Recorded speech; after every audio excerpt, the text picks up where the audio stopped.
Elon Musk took to Twitter yesterday to once again break some big news.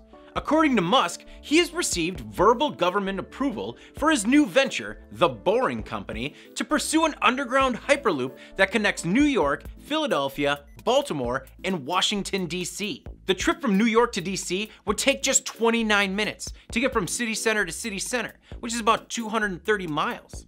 And the loop would have about 12 more entry and exit elevators in each city.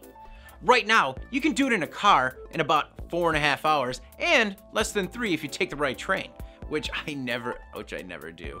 I mean, it says express, but I'm like, but the other one's cheaper. According to a report from Bloomberg, the White House confirmed that it has been in talks with Musk and Boring Company executives over the planned tunnel. While they have had, quote, promising conversations to date, the company still seems a long ways away from boring.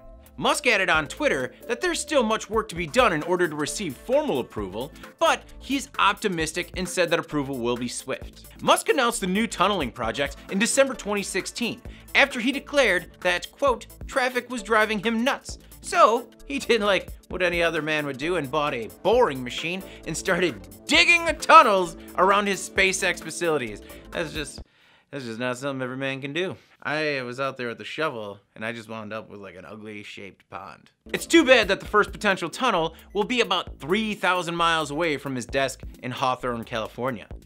In an April TED Talk, Musk described the Boring Company as puttering along with a few interns and people working part-time. But the company, which seems poised for more than puttering, is hiring. According to the website, the Boring Company is looking for everything from mechanical engineers and tunnel design engineers to plan operators, geologists, and even in-house counsel, which might be important to help push these projects along a bit faster than your average infrastructure projects. A White House spokesman said that the administration is committed to transformative infrastructure projects, and while much of the news is preliminary, the tube technology would certainly classify as transformative.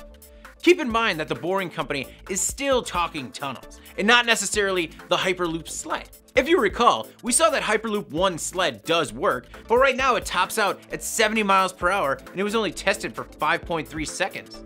Still a long way to go before we're tunneling through the East Coast. I'm David Manti, this is IEN Now. Get the scientists working on the tube technology immediately.